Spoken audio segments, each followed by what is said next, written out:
Why did the road feel heavier than usual, as if it knew something she did? Lydia kept her speed steady, eyes forward, breath calm.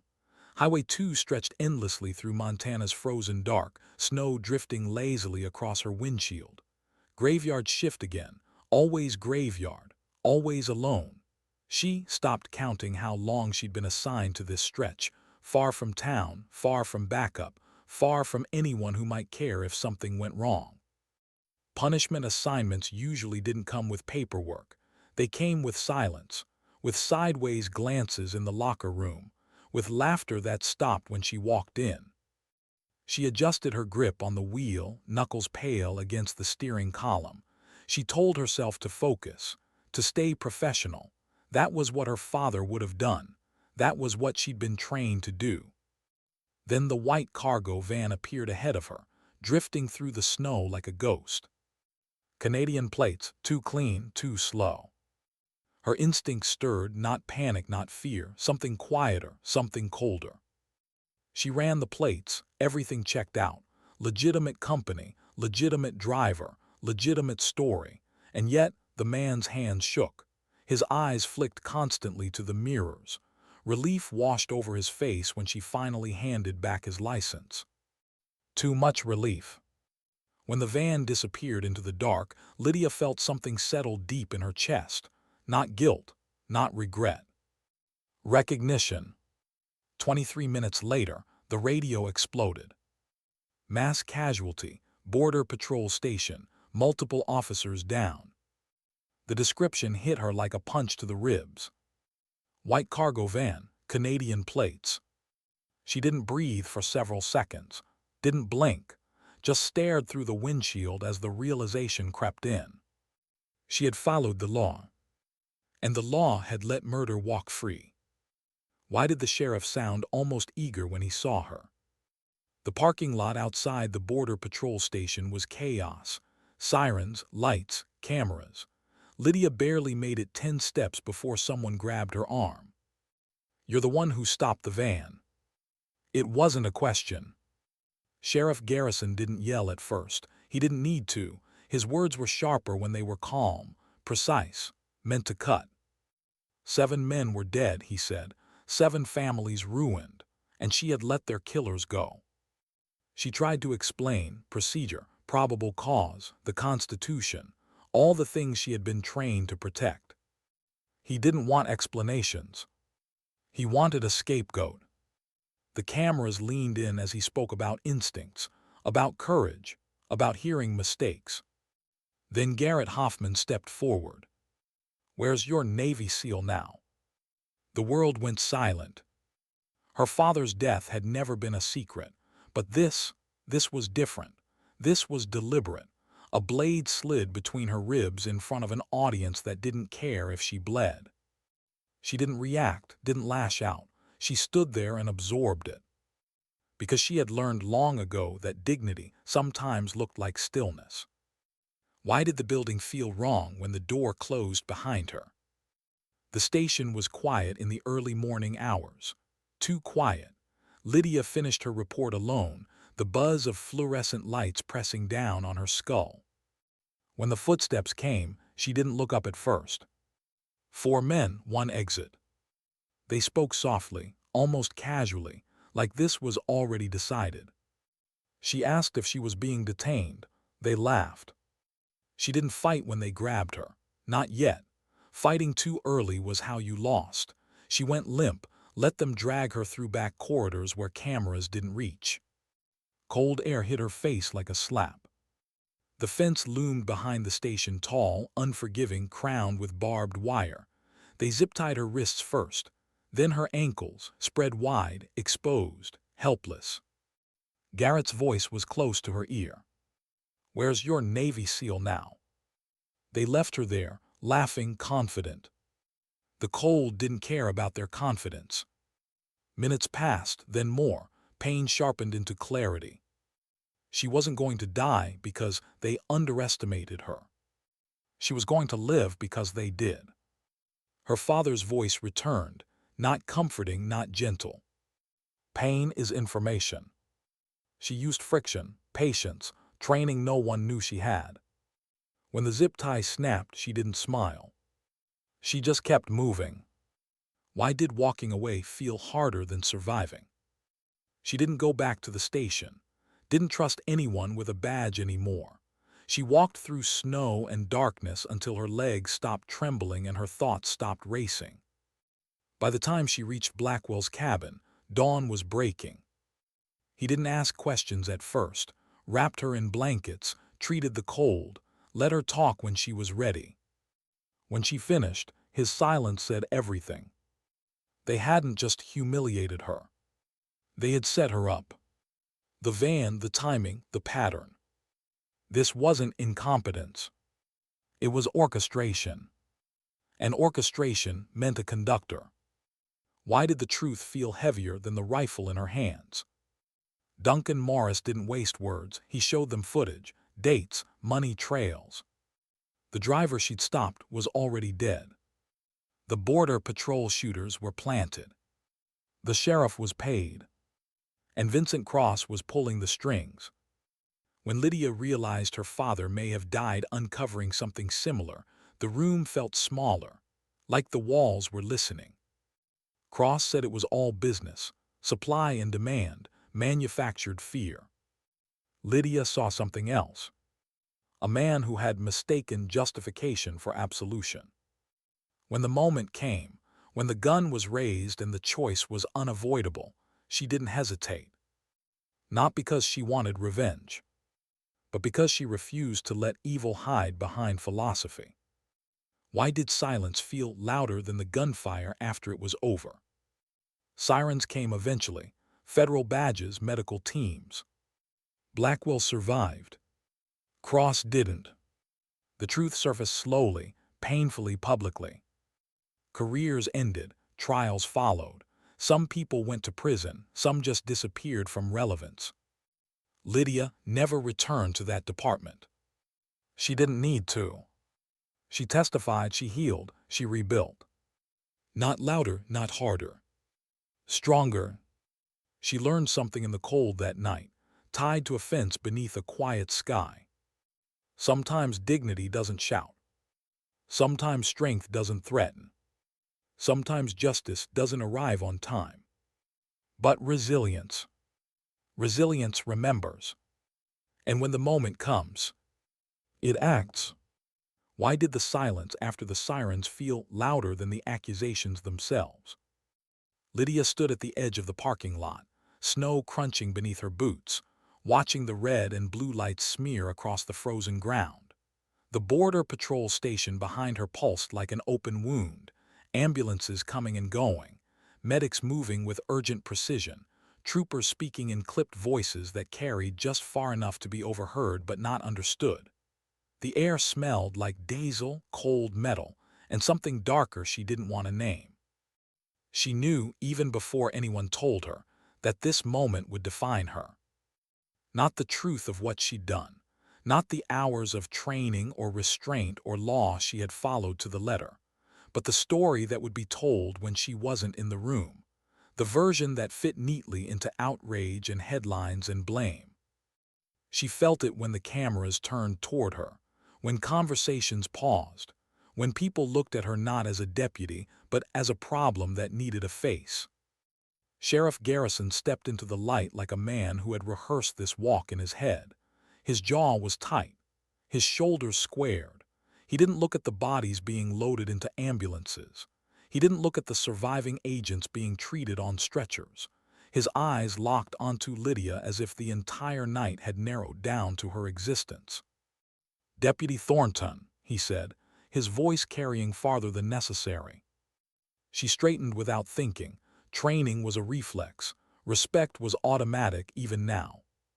He didn't lower his voice, didn't pull her aside. He wanted witnesses. "You want to explain why you had the suspects and let them walk?" The words hit her chest, hard but expected. She had already rehearsed her answer in her head. Calm, clear, professional.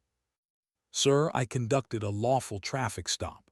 I ran the plates, verified identification, observed no visible contraband, and—" "7 men are dead," he cut in. That stopped her, not because she didn't know it, but because of how easily he used it, like punctuation, like a weapon. She swallowed. I did not have probable cause to search the cargo area without a warrant. He laughed, not loud, not amused, just sharp, disbelieving. A suspicious vehicle, 8 miles from the Canadian border at midnight. And you're telling me your instincts didn't tell you something was wrong? They did, she said quietly, but instincts aren't law. That was when she felt it shift, the moment when this stopped being about facts. Garrison turned slightly, angling his body toward the cameras. This is what happens, he said, voice firm, practiced, when we prioritize optics over ability, when we put people in positions they're not ready for. Lydia felt heat rise behind her eyes, but she didn't blink. She refused to give them tears. Garrett Hoffman appeared beside the sheriff, close enough that she could smell his aftershave. He leaned in just enough to be heard, just loud enough to sting. "Where's your Navy SEAL now?" Something cracked, not loudly, not visibly, but deep. Old grief dragged into the open and kicked for sport. Her father's name wasn't spoken, but it hung there anyway. Heavy, public, permanent. She didn't respond. That, too, would be used against her. Why did humiliation burn longer than the cold? By the time Lydia returned to the station, it was past 1 in the morning. The adrenaline had worn off, leaving behind a hollow exhaustion that made everything feel slightly unreal. The building felt different now. Smaller, hostile, like it was quietly rejecting her. She could hear laughter down the hall. Her name slipped between words. She didn't need to catch the details to know the tone. Administrative duty, pending investigation. Desk work. Turn in your keys. Garrett delivered the message with a smile that never reached his eyes. He lingered in the doorway after she complied, arms crossed, enjoying the silence. "You know," he said, "we all figured you screw up eventually." She looked up at him, really looked, at the confidence, the certainty, the way he spoke like the outcome had been inevitable. "Is there anything else, Deputy Hoffman?" she asked. He smirked. "Welcome to the real world, sweetheart. Daddy's reputation doesn't protect you here." When he left, the room felt colder. Her phone vibrated. Then again. Notifications stacked on top of each other, videos, comments, headlines.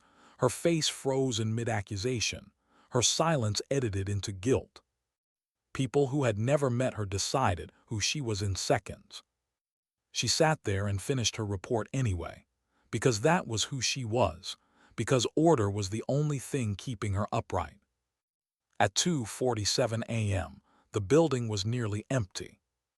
That was when the door closed behind her. Why did instinct scream when reason stayed quiet? 4 men. 1 exit. They didn't rush her, didn't need to. Confidence rolled off them like heat. "We've been talking," Garrett said. She kept her voice even. "About what?" "About you." She glanced at the door, blocked. "Am I being detained?" No answer, just movement. When hands grabbed her arms, she didn't fight. Not because she couldn't, but because she understood math. 4 against 1. Bigger, stronger. And the first story told would matter more than the truth.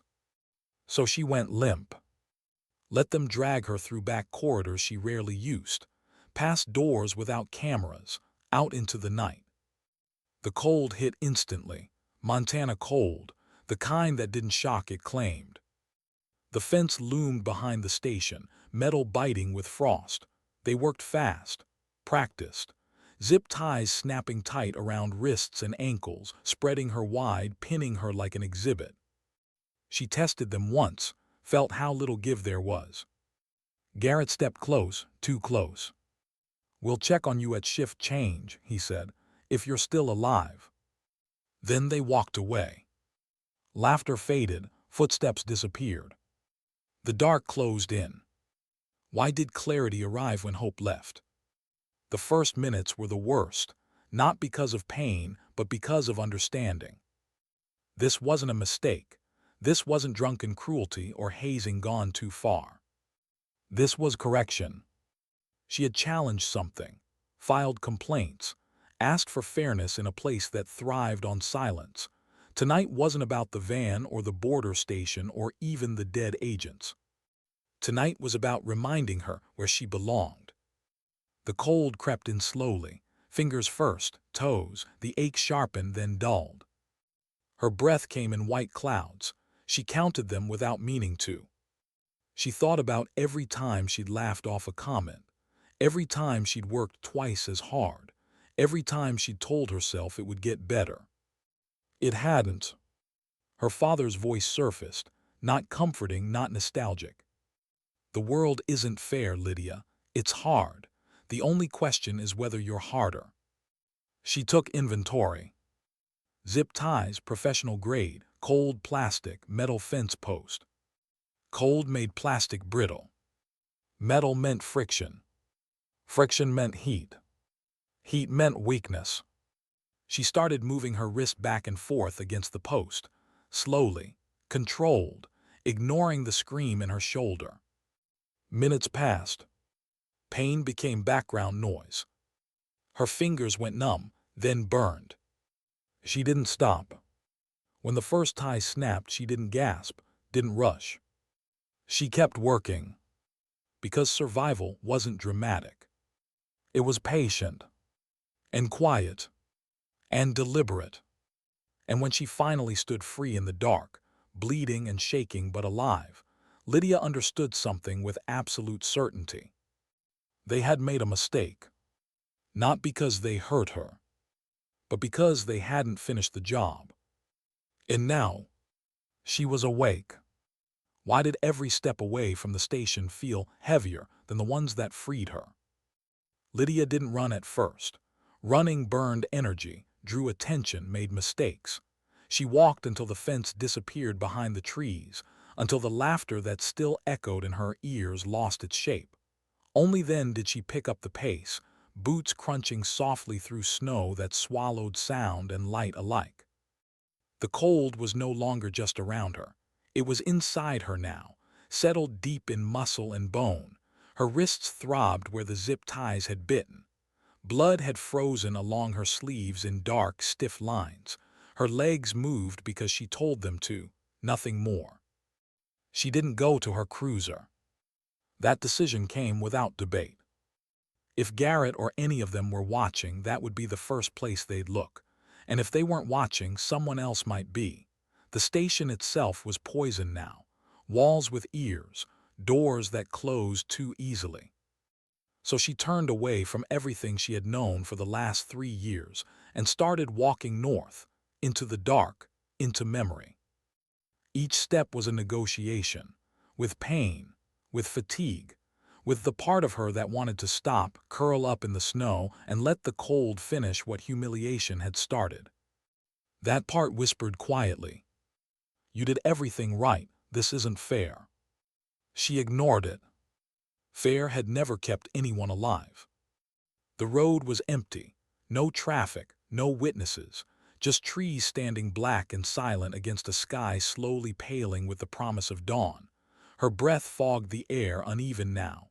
She focused on rhythm, on keeping warm, on staying vertical. Her phone buzzed once in her pocket. She didn't answer, didn't look. Whoever was on the other end belonged to the world she had just escaped, a world that had already decided who she was. She walked 9 miles like that, through cold, through pain, through a narrowing tunnel of focus, until the cabin lights appeared between the trees. Why did safety feel like surrender? Blackwell's porch steps were slick with frost. Lydia barely made it to the door before her legs buckled. She caught herself on the railing, vision tunneling, the edges of the world blurring. The door opened before she knocked. Jameson Blackwell stood there in worn sweatpants and a faded old t-shirt, gray hair wild, eyes instantly sharp. He took one look at her and swore, softly, but with feeling. "Jesus Christ," he said, "Hawkeye." She tried to speak, nothing came out. He didn't ask questions, didn't hesitate. He pulled her inside, shut the door, wrapped her in blankets like muscle memory was guiding his hands. The warmth hurt at first, sharp and biting, but she let it. Let him sit her down. Let him take control. Only when the shaking slowed did he look at her again. "Talk," he said. So she did. She told him about the van, the timing, the accusations, the cameras, the fence, the cold. She told it flat, factual, stripped of drama, because if she let emotion in now, it might drown her. Blackwell listened without interruption. His jaw tightened, then tightened more. When she finished, he stood very still. "Who," he asked finally, "did this?" She gave him the names. He repeated them once, quietly, like he was carving them into stone. "They could have killed you," he said. "But they didn't," she replied. That was when he turned away, moved to the bookshelf that wasn't a bookshelf at all. The hidden safe slid open with a muted click, revealing steel and oil and history. "Your father made me promise," Blackwell said, not looking at her, "that if anything ever happened to him, I'd make sure you could protect yourself." She watched as he lifted out a pistol she knew by sight and by weight, even after all these years. "Her father's. I trained you to survive," Blackwell continued. "He was supposed to train you to hunt." He handed the weapon to her. "So I'm finishing it." The metal was cold, familiar, heavy with memory. Something in her chest loosened and hardened at the same time. Why did the truth hurt more than the cold ever had? When Duncan Morris arrived by helicopter that evening, Lydia already felt like a different person. Sleep had come in fragments. Food tasted like obligation. The adrenaline was gone, replaced by something steadier, sharper. Purpose. Duncan moved like a man who had lived too long with secrets. He didn't waste words, didn't soften edges. He showed them evidence. The driver she'd stopped had been dead before she ever pulled him over. The Border Patrol shooters weren't random. They were placed, manufactured, clean. The timeline never fit because it wasn't meant to. "You were bait," Duncan said, meeting her eyes. "And when it worked, you became the fall." The realization settled slowly.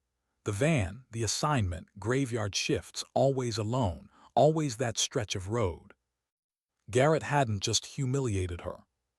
He had positioned her. "And now?" Lydia asked. "Now," Duncan said, "you're inconvenient." They followed the money, shell companies, security contracts, payments that didn't belong. The names surfaced like rot beneath ice. Vincent Cross. Former elite, decorated, disgraced, now very rich. "He creates crises," Duncan said quietly, "then sells the solution." The room was silent. Lydia thought of the 7 dead agents, of the staged suicide, of the way Cross had turned murder into math. And then, her father. The words came slowly, reluctantly. "There's a possibility," Duncan said, choosing each one carefully, "that your father uncovered something similar." The air left her lungs. Blackwell reacted instantly, "No." But doubt had already slipped in, quiet, poisonous. Lydia didn't cry, didn't shout. She just nodded. Because suddenly, the shape of her life made terrible sense. Why did the line appear only when she was ready to cross it? The compound sat 60 miles south, remote, fortified, quiet in the way predators were quiet. 14 men, 2 of them. The math was bad. The motive was worse. "You won't be a hero," Duncan warned. "You'll be a vigilante." Lydia didn't look away. "I can live with that." Blackwell said nothing at first. Then he started laying out weapons with calm precision, like a ritual. They planned routes, angles, failures, death. There was no bravado, no speeches. Just acceptance. Late that night, Lydia stepped outside alone. The sky was clear, stars sharp against the dark. The cold was familiar now, almost comforting. She thought about the fence, the helplessness, the moment she realized no one was coming to save her, and how that realization hadn't broken her. It had clarified her. Some people waited for justice. Some people became it. When Blackwell joined her, coffee in hand, he didn't ask if she was afraid. He already knew. "You ready?" he asked. She nodded. Because whatever she was now, whatever they had made, she wasn't walking away anymore. Why did the night feel so calm right before everything was about to break? The truck rolled to a stop 2 miles short of the compound, engine ticking softly as it cooled. Lydia sat still for a moment, hands resting on her thighs, feeling the weight of the gear settle against her body. Not heavy, familiar, like muscle memory had finally caught up with the moment she'd been moving toward for years without knowing it. No music, no last words. Just the quiet understanding that once they stepped out of the vehicle, there would be no rewind. She pulled the helmet on last, night vision mount flipped up for now, and checked the rifle without looking. The motions were smooth, practiced, almost meditative. Blackwell watched her from the other side of the truck, his movements slower but precise, each adjustment deliberate. Age showed in his joints, not in his eyes. Those were clear, focused, ready. They moved into the trees together, leaving the road behind like a discarded past. The forest swallowed them quickly, snow-muffled sound. Branches arched overhead, turning the world into a narrow tunnel of shadow and breath. Lydia kept her pace steady, counting steps, tracking direction by feel more than sight. The cold was sharp but manageable. Her body had learned how to work inside it. As they closed the distance, the compound emerged through the lenses of her night vision, green and ghostly. Fences, towers, buildings laid out with intentional efficiency, not paranoia, professionalism. People who expected trouble. She went prone on the rise without being told. The ground pressed cold against her chest as she settled in, adjusted the bipod, and scanned. Guards moved with discipline. No wasted motion. No sloppiness. This wasn't a gang. This was training. She felt something tighten in her chest, not fear, but recognition. The quiet respect reserved for capable enemies, the kind that could kill you if you underestimated them for a second. Blackwell's voice came through the earpiece, calm, controlled. "In position." She breathed once, slow, deep. "Eyes on North Tower," she whispered. "Two hostiles." There was a pause, not hesitation, synchronization. "Execute." The first shot broke the night with a sound so small it felt unreal. Suppressed, clean, final. The guard collapsed before his body understood it was dead. The second turned, confusion flashing across his posture.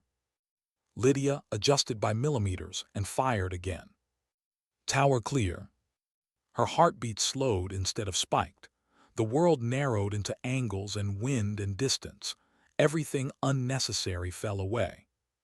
She tracked Blackwell as he moved toward the fence, his shape sliding between shadows, older than most men in the compound and still better than all of them. The cutters worked quietly, efficiently. Movement on the roof. She shifted aim. The guard had thermal, a threat immediate. One breath. One squeeze. The body pitched backward, disappearing from view. Rooftop clear. The alarm didn't sound right away. That almost worried her more. Then lights flared, shouts echoed, doors slammed open. The compound woke up angry. "Contact," Blackwell said. "Multiple." "Copy." She opened fire again, not to kill this time, but to disrupt. Glass shattered. Men dove for cover. Patterns broke. Chaos was a weapon, if you knew how to use it. Two contractors ran for the barracks. She took them before they reached cover. One fell hard. The other stumbled, then dropped.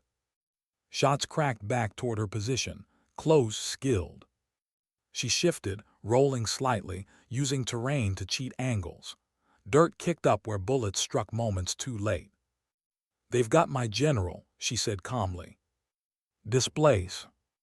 Negative holding. She saw Blackwell reach the fence and slip inside. That mattered more than her own safety. A man emerged near the vehicle bay, radio in hand. She recognized the movement instantly. Command, coordination. She ended it. The radio clattered uselessly onto concrete. The return fire intensified. Someone had finally traced geometry back to her. She counted flashes, 3 shooters, second floor, east-facing. She didn't aim for bodies. She aimed for silence. 3 shots, 3 windows, fire stopped. She was already moving before the echo faded, breaking down the rifle with practiced speed, transitioning to the carbine, slipping down the ridge while the compound's attention stayed fixed on where she had been. By the time she reached the fence, bodies lay scattered across the yard like punctuation marks at the end of bad decisions. She slipped through the cut chain and crossed the open ground low and fast. Inside the main building, gunfire thundered. Blackwell, controlled, paired, relentless. She entered through the east door without hesitation, clearing corners, breathing through the smoke and cordite. The ground floor was already finished. Precision work, no excess. Stairs ahead. She moved up them like she'd been born there. Second floor contact came fast and close. 2 men pinned Blackwell from an office doorway, working angles, patient and disciplined. Good shooters. They never saw her. The first fell mid-burst. The second dropped before his magazine seated. Blackwell emerged from behind cover, breathing hard but steady. "About time," he muttered. She didn't answer, already moving. They cleared the floor together, room by room. No words wasted, no glances needed, just motion and trust and shared purpose. By the time they reached the stairs to the 3rd floor, the building was quiet in a way that meant only one thing. The predator was waiting. Why did the truth always wait at the highest point?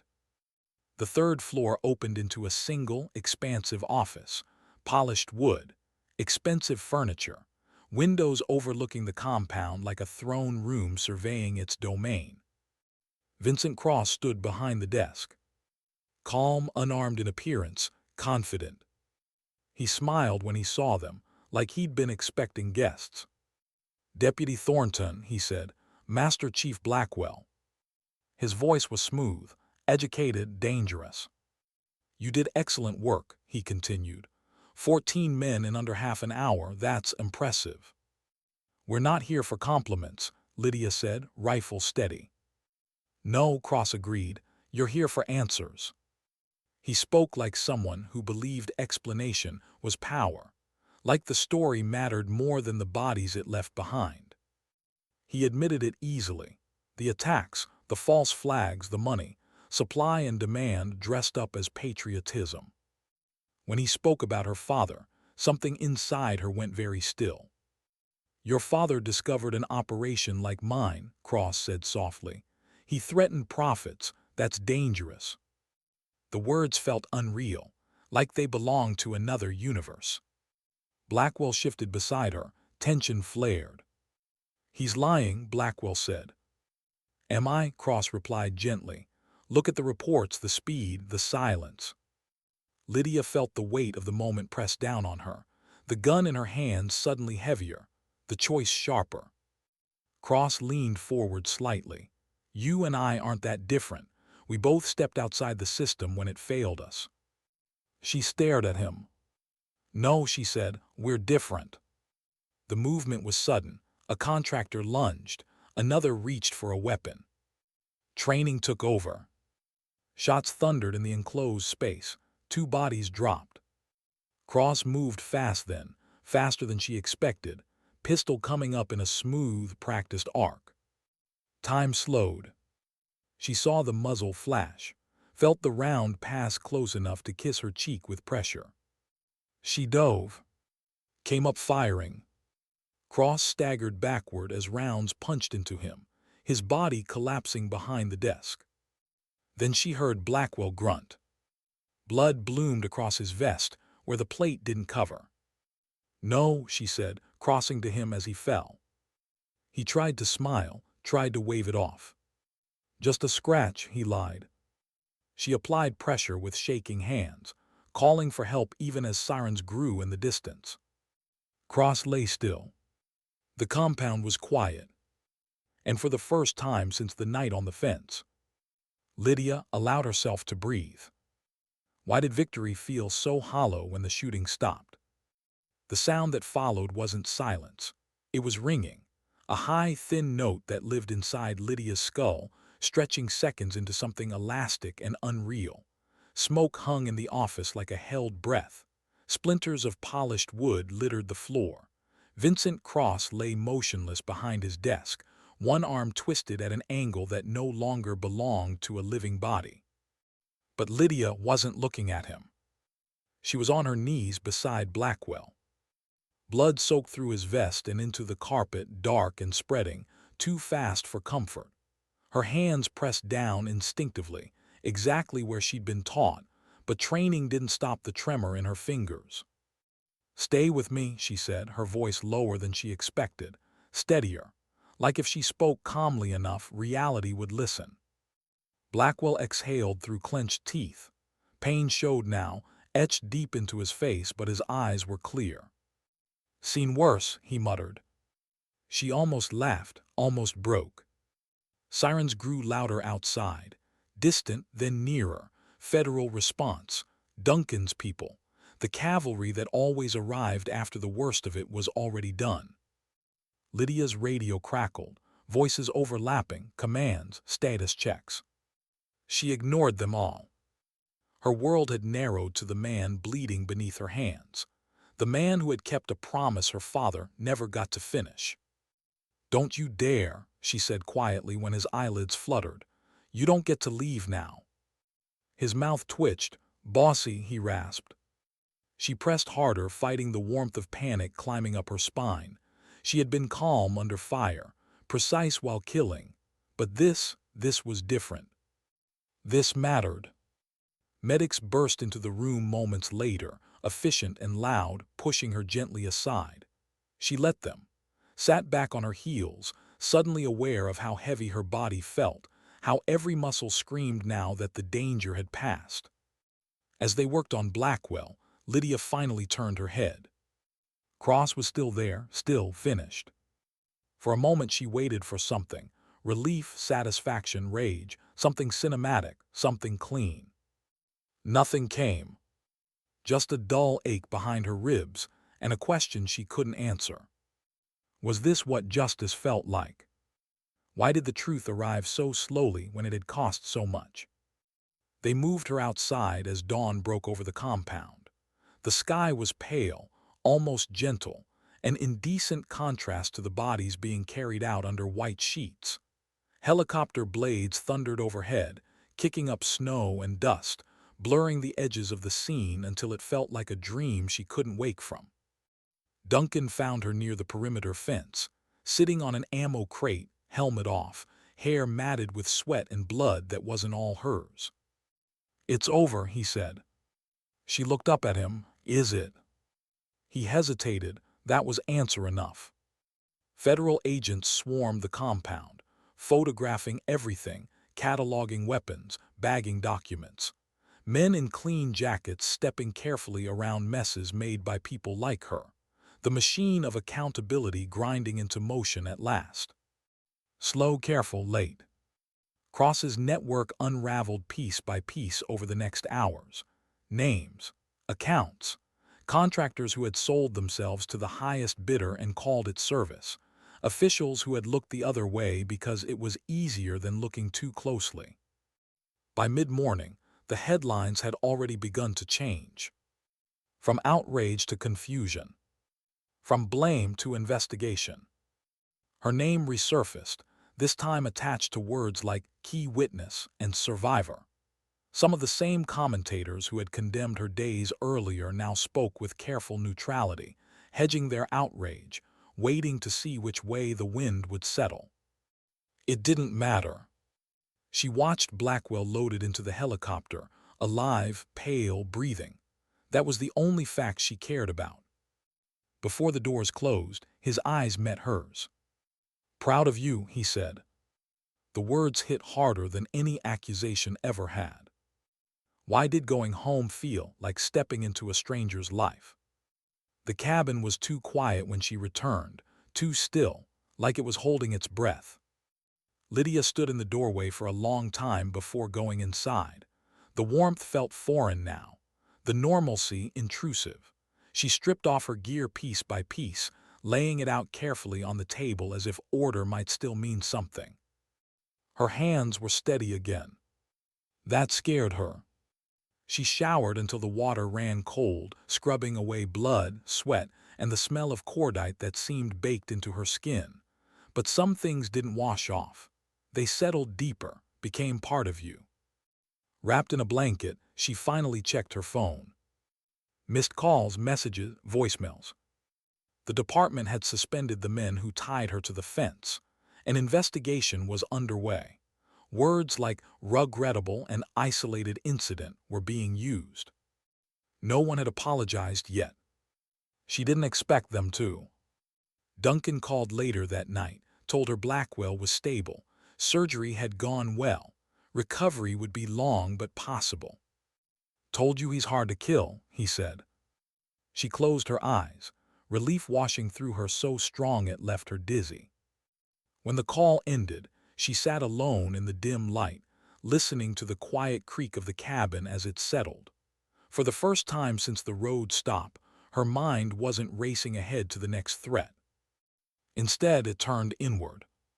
She thought of the fence, the cold, the moment she had accepted that no one was coming to save her. She realized something then, something uncomfortable. That moment had changed her more than the firefight ever could. Why did redemption never look the way people imagined it would? Weeks passed. Investigations moved forward. Testimony was taken. Deals were made quietly behind closed doors. Some men went to prison. Others resigned before they could be pushed. The sheriff disappeared from the public eye. Garrett Hoffman's name surfaced once in a court filing, then vanished into legal language and sealed records.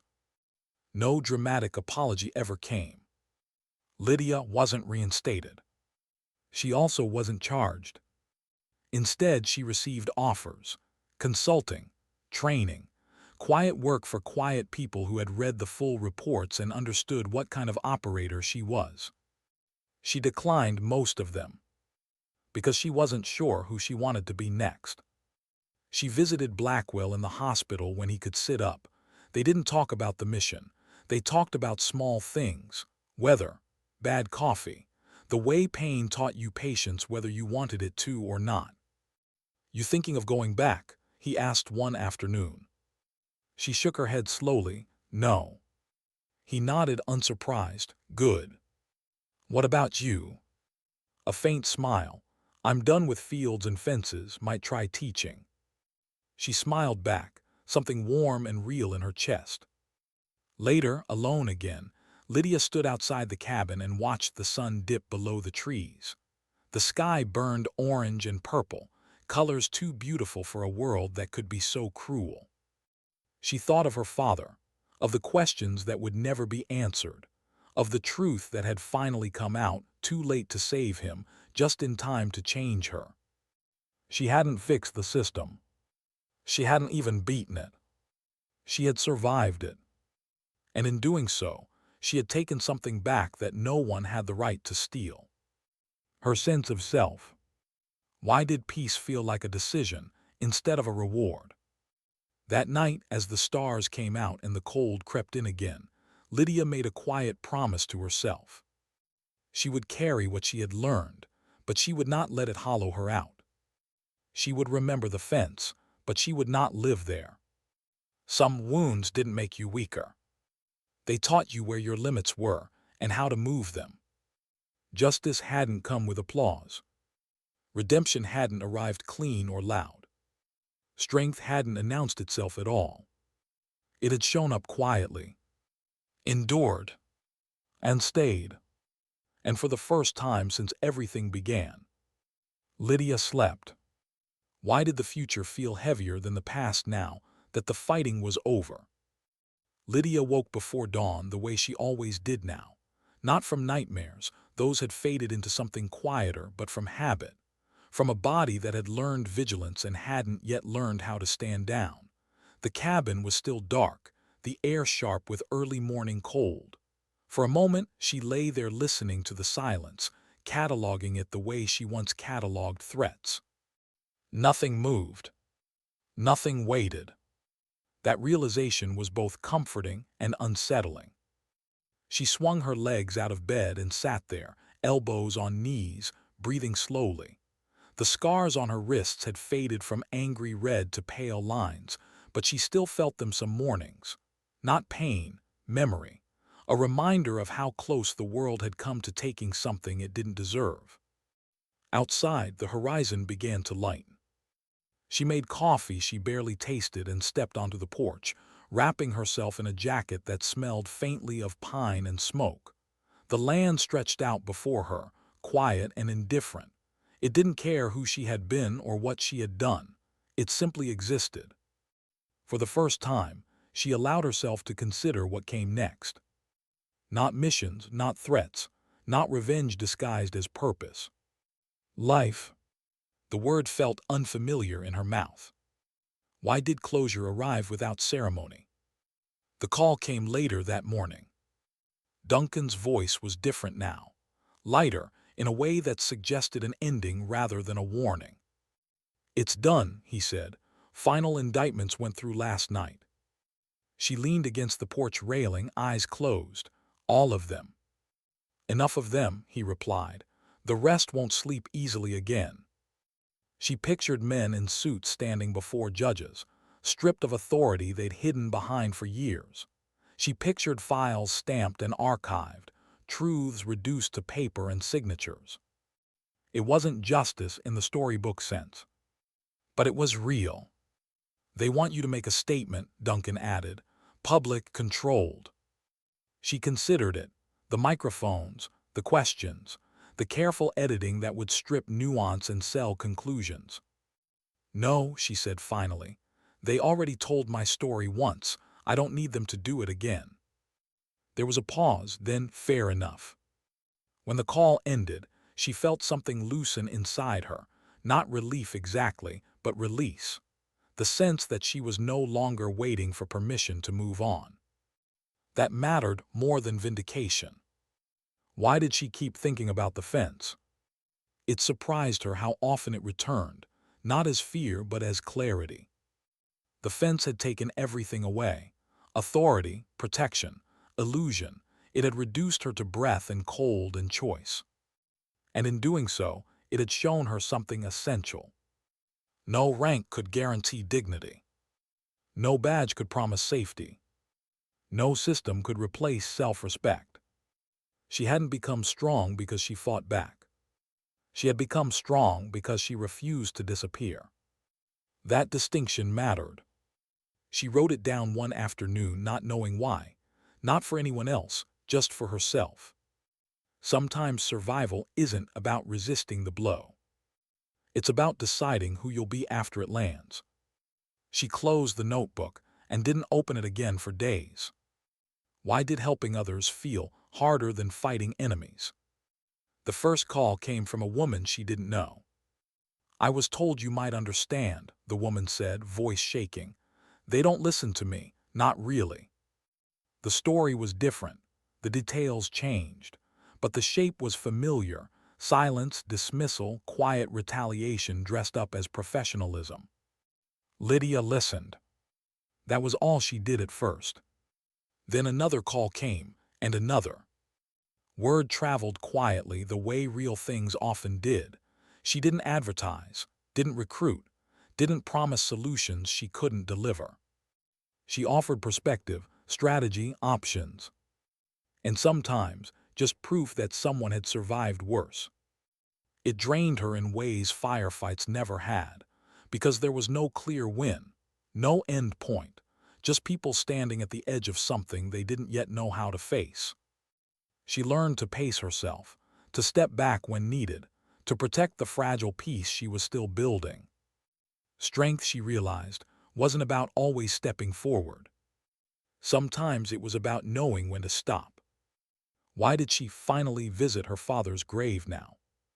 The cemetery was quiet, tucked into a hillside overlooking a river that moved steadily toward somewhere else. Lydia stood there longer than she meant to, hands in her pockets, breath visible in the cool air. She hadn't come here in years. Not because it hurt too much, but because she'd been afraid of what she might say. Now the words came easily. "They were wrong about you," she said softly, "but you already knew that." She told him about the fence, about Blackwell, about Cross, about the truth that had surfaced like a body rising after too long underwater. She didn't ask questions. She didn't need answers anymore. "I'm okay," she said at last. "Not the way you probably imagined, but okay."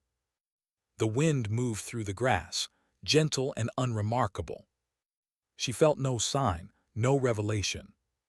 Just a quiet certainty that some conversations didn't need replies to be complete.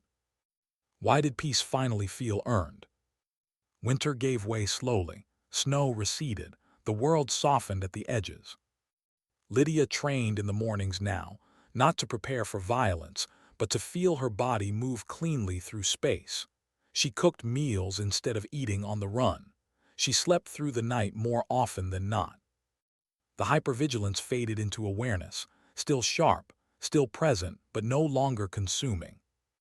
One evening she sat on the porch as the sun went down, coffee cooling in her hands, and realized something had changed. She wasn't scanning for threats. She was watching the light. That felt like victory. Not the loud kind, not the kind that came with medals or speeches. The kind that settled in quietly and stayed. Why did dignity never need witnesses? Months later, when her name surfaced online again, attached to think pieces and opinion columns and half-remembered outrage, she barely noticed. The story no longer belonged to them. It belonged to the people who had called her in whispers, to the man who had kept a promise, to the woman who had stood in the cold and decided not to disappear. It belonged to her. She hadn't fixed the world. She hadn't redeemed institutions. She had reclaimed herself. And that was enough. As night fell and the stars came out one by one, Lydia closed her eyes and breathed in the cold air, steady and alive. Sometimes dignity doesn't speak. Sometimes strength doesn't demand recognition. Sometimes justice arrives late and imperfect and quiet. But resilience. Resilience remembers who you are, even when the world tries to forget. And when the moment comes, it simply acts.